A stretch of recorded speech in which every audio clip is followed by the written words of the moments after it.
Okay, let's unpack this. Welcome everyone to a deep dive into, well, a pretty interesting market. We're working directly from source material you shared specifically, an excerpt from a market research report. That's right. And this report, it gives us a really detailed snapshot. We're talking about the global immobilization products market. Right, things like casts, braces, splints. Exactly. Products that are just essential for recovery, after injuries or maybe surgery. This excerpt, it lays out sales figures, forecasts, growth rates, looking all the way out to 2033. Yeah, it's quite comprehensive. So our mission today really is to cut through those raw numbers. We want to get a handle on the sheer scale of this market Hmm. and pinpoint where the most significant growth is happening globally, at least according to this data, and maybe see what key trends, might be revealed by the variations we're seeing. It's about getting past just that single big global number, isn't it? Yeah. And really appreciating the dynamic picture underneath, how different parts of the world are contributing and, importantly, growing at such different rates. Absolutely. So let's start with that overall global picture the report paints. Back in 2021, the market revenue was just over $6 billion, 6,081.92 million to be precise. And the projection for this year, 2025, is around $8.1 billion, 8,132.49 million. That's already a pretty substantial jump in just, 4 years? It is. But here's where it gets really interesting, I think.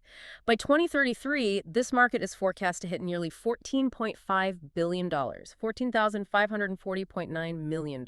Wow, that's more than doubling the 2021 figure. The report calculates the overall compound annual growth rate, the AGR, from 2025 through to 2033 at about 7.5%, 7.34% specifically. Right, and a consistent 7.5% annual growth over, almost a decade, that's not just healthy growth. It really signals a significantly expanding global demand for these kinds of products. It certainly seems to. But like you said, that global number, it's an average, isn't it? The real story is often in those regional variations. Definitely. And the report breaks this down. And the differences in market size and especially growth are quite pronounced. Okay, so let's transition then. Let's look at where the action seems most intense, according to the data. Starting with North America. Makes sense? It's already the largest market segment based on these numbers. Right. Valued at around $1.9 billion in 2021. $1,934.05 million, growing to about $2.6 billion in 2025. $2,645.74 million. And projected to reach almost $5 billion by 2033. $4,951.16 million. That's huge. It is, and that translates to a regional CAGR of just over 8.1%, 8.148% from 2025 to 2033. So what stands out there immediately is that growth rate. It's higher than the global average we just mentioned. Exactly. The North America is clearly a key driver of that overall market expansion based on this report. And within North America, I assume the U.S. is the biggest piece? Unsurprisingly, yes. The United States accounts for the lion's share and shows strong growth itself, but the report does highlight Canada as having a notably higher growth rate. Interesting. What are the numbers there? Well, the U.S. shows solid growth, CAGR around 7.878%, going from $1.5 billion in 2021 to nearly $3.9 billion by 2033. But Canada, it's projected to grow at an exceptional rate, a CAGR of almost 9.8%, 9.773%. Wow, nearly 10%. Yeah, effectively tripling its market size from $286 million in 2021 to over $876 million by 2033. Mexico is, well, a smaller market in the region, growing at a more modest pace, around 6.7% CAGR. Okay, so North America leads in size, above average growth overall. But Canada's trajectory, based on this data, is particularly strong. Right. Now, moving across the Atlantic to Europe, the market there was valued at around $1.8 billion back in 2021. $1,800.25 million, projected to reach approximately $2.3 billion this year. $2,365.85 million. And $4.1 billion by 2033, $4,085.98 million. So the European CAGR comes out at about 7.1%. 7.069%. That seems fair based on the aggregate number. And when you look at countries within Europe, you see significant markets like, say, Germany and France. They show solid growth rates, around 6.9% and 7.2% respectively. So steady. What about Italy? Italy's slightly higher, actually, around 7.6% CAGR from 2025. Okay. Any standouts in Europe like we saw with Canada? Well, interestingly, the report points to Russia showing a faster pace. It actually has the highest CAGR mentioned for the European region at around 8.157%. Huh. Higher than Germany or France? Yes. Spain is also growing faster than the regional average, near 8%, 7.966% CAGR. And the UK. Other Nordics? Let's see. The UK is projected around $514 million by 2033, CGR about 6.3%. Sweden and Denmark are similar, mid-6% range. Switzerland a bit higher, maybe 7.4%. Luxembourg lower, around 6.1%. And there's a rest of Europe category too? Yes, smaller share and lower growth projected there, around 5.5% CGR. So the key takeaway for Europe seems to be steady overall growth, slightly below global average, but with Russia and Spain showing notably faster expansion within the region, according to this data. Precisely. Now, shifting over to Asia Pacific, or APAC. Right. This market was around, what, 1.4, nearly $1.5 billion in 2021? 1,477.91 million, yes. Estimated to reach $1.9 billion in 2025, 1,931.83 million, and about $3.3 billion by 2033, 3,300.78 million. Okay. And the growth rate? The APAC regional CAGR is approximately 6.9%, 6.925%. So similar to Europe and also a bit below the global average. And China's role, it's usually dominant in APAC. It is the largest contributor here, yes. Projected to more than double its market size from about $507 million to nearly $1.1 billion. Yeah. But its growth rate, the CAGR, is around 6.6%, actually a bit lower than the regional average. Interesting. And Japan? Japan shows even slower growth, according to the report. This audio was created with podcastle.ai. Interesting. And Japan? Japan shows even slower growth, according to the report, about 6.2% CAGR. So the big players are growing a bit slower. Is there a standout here, like Canada or Russia? Absolutely. Oh. India. The report highlights really rapid growth in India. Okay. Projected to nearly triple its market size from $230 million in 2021 to over $630 million by 2033. And the CAGR over 8.7%. 8.74%. Wow, 8.7%. That's one of the highest country-specific rates we've seen so far globally in this data. It really is. Elsewhere in APAC, South Korea is around 6.4%, Australia about 7.4%. Singapore also shows healthy growth, near 7.7% CAGR. And like Europe, there's a rest of category. Yes, rest of APAC. And interestingly, this segment shows very low growth in the forecast. A CAGR of less than 3%.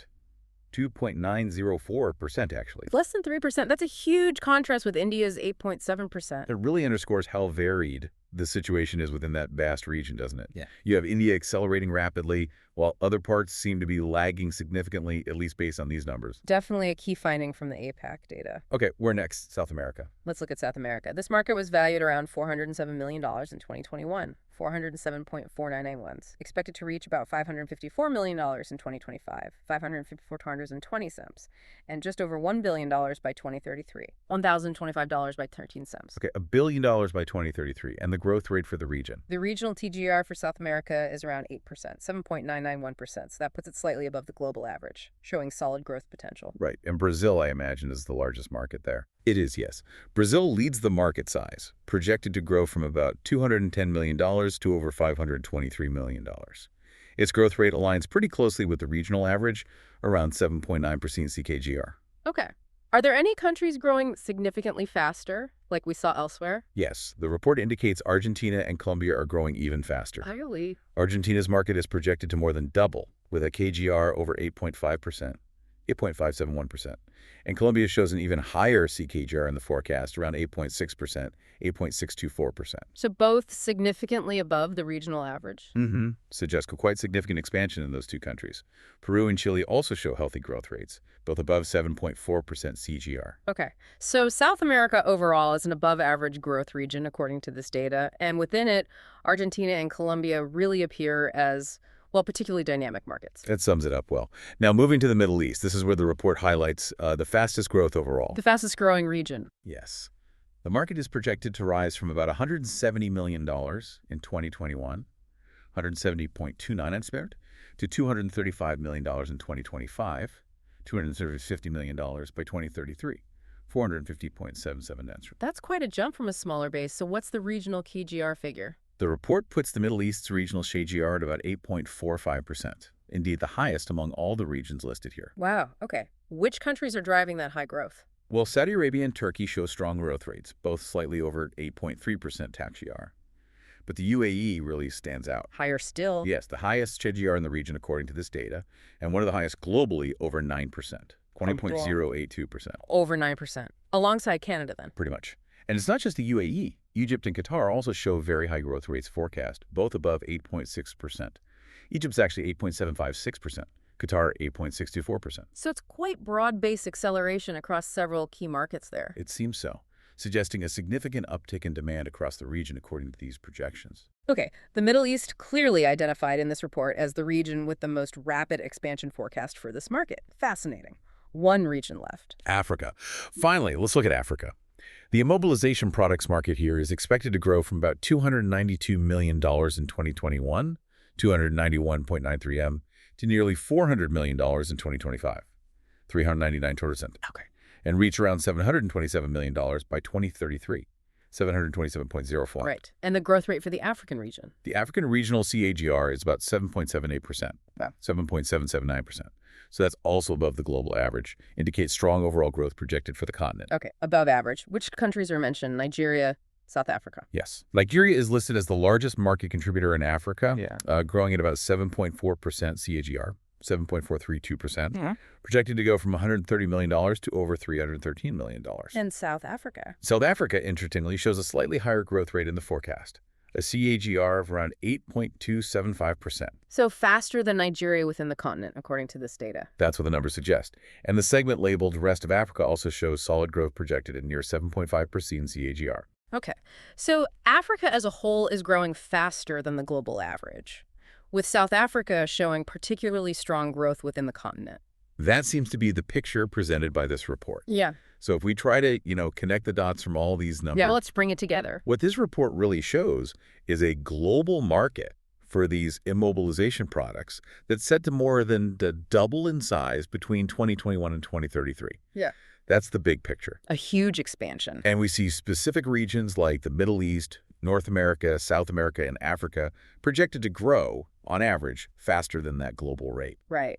Those seem to be the hot spots for growth, regionally speaking. And then even within those regions, or sometimes in regions growing closer to the average, like Europe or Asia Pacific, you have specific countries identified with particularly high individual growth rates forecast. Like Canada, Russia, India. Argentina, Colombia, the UAE, Egypt, Qatar, South Africa. Mm-hmm. The data really points to specific areas of, let's say, significant acceleration in demand. And looking at these varied growth rates globally, it naturally raises some important questions, just based purely on these numbers in the report. Such as? Well, what underlying factors might be accelerating demand so much faster in places like the Middle East or countries like India and Canada compared to others? Now, this excerpt, it doesn't explicitly state the why. No, it's just the numbers. Exactly. But the pattern of these different growth rates, it sort of implies variations in whatever is driving the need for these products across the world. Healthcare access, injury rates, demographics maybe. That's a really good point. This deep dive into the source data, it clearly illustrates that this global market isn't just expanding uniformly. Its growth is, well, geographically uneven. Definitely uneven, with certain regions and specific countries projected for particularly rapid acceleration. So to wrap up, maybe a final thought for our listeners based on this data. Well, considering these really wide disparities in growth rates globally that the report lays out, maybe something to ponder is, what could this data suggest about potential future shifts? Shifts in global health challenges, maybe accident rates, or demographic trends that specifically drive the need for physical immobilization. Yeah. What do these numbers hint at about where those needs might be growing fastest in the coming decade? Exactly. It's a fascinating implication of these numbers to think about. Hi, everyone. Thanks for joining us. Today, we're digging into the world of immobilization products. Right. Things like casts, splints, those braces you sometimes see. Exactly. And we've got some, well, really detailed excerpts from a market research report on this industry. Mm-hmm. So our mission for you in this deep dive is to sort of unpack what this report tells us. What are the key forces, the challenges? And maybe some of the surprising things happening in this space. Yeah. Because it's not just about, broken bones. It touches on a lot more. It really does. It's surprisingly dynamic. You've got demographics, tech, economics, even global politics playing a role. Okay, so let's start with what's pushing this market forward. What does the report say is driving demand? Well, the analysis points to a pretty powerful combination, actually. Okay. On one hand, you've just got more musculoskeletal injuries happening globally. Like from sports or? Yeah, more sports participation is part of it, but also, unfortunately... This audio was created with podcastle.ai. Yeah, more sports participation is part of it, but also, unfortunately, things like road accidents, falls, especially, as populations get older. And the report links this directly to the growth in sports medicine overall. Ah, so as that field grows, the need for basic tools like braces and casts grows too. Exactly. They kind of go hand in hand. And you mentioned the aging population. That's more than just falls, isn't it? The report seemed to really emphasize that. Oh, definitely. Mhm. It's flagged as maybe the single biggest long-term driver. Really? Yeah. By 2050, the number of people over 65 globally is set to, more than double. Wow. And that group is just, at a much higher risk for things like osteoporosis, falls, which leads straight to fractures. So more fractures mean more need for orthopedic care in these products. Precisely. It's fundamentally changing the demand picture. And are we also seeing more surgeries that need this kind of post-op support? Yeah. With medical tech advancing? That's another key point in the report. We're seeing a rise in complex orthopedic stuff, Yeah. joint replacements, ligament repairs, spinal surgery. And after those procedures, immobilization is, crucial. It protects the site, helps manage pain, ensures things heal correctly. So more surgeries equals more demand for these devices during recovery. You got it. Okay, so those are some strong growth drivers. But the report also talks about restraints, right? What's holding things back or changing the game?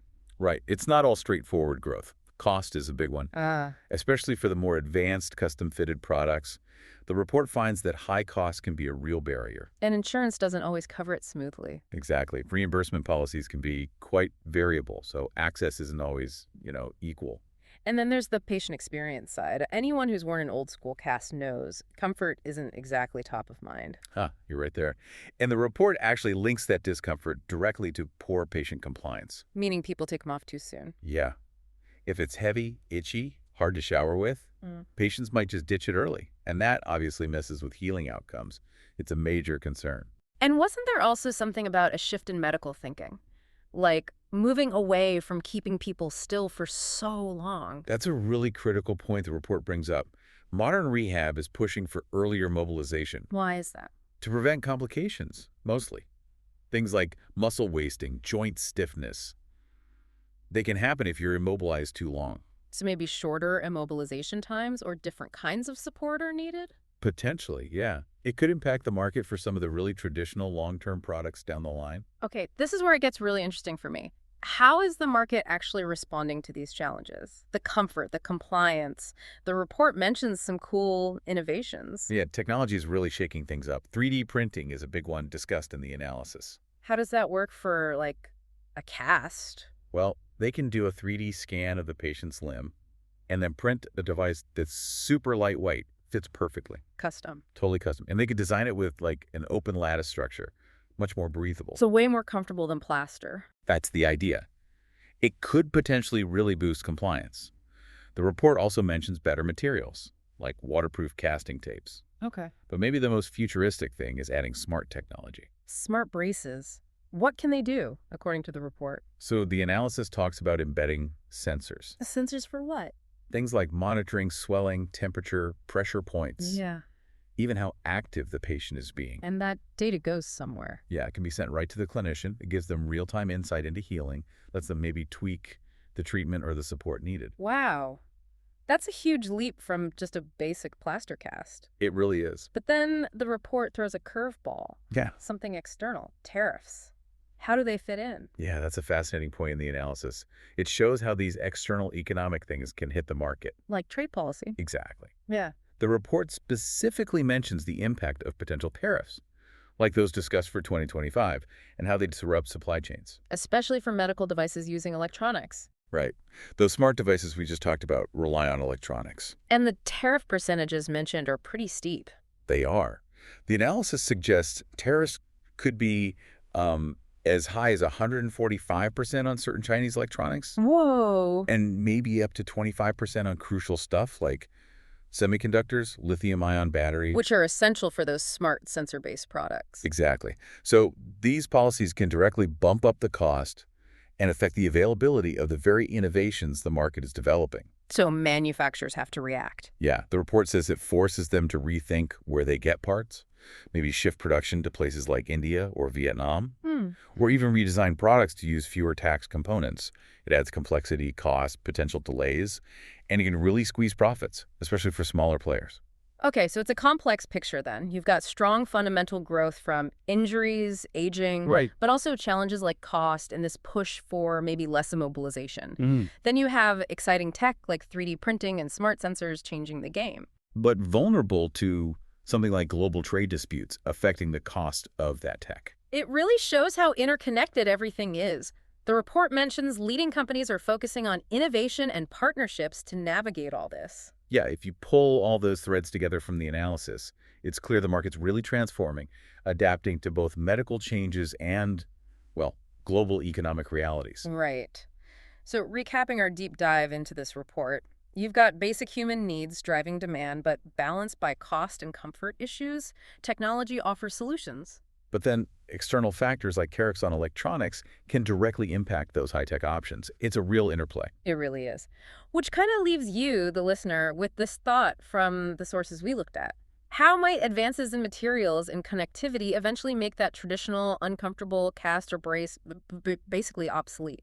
Could it totally change the recovery experience for millions? This audio was created with podcastle.ai.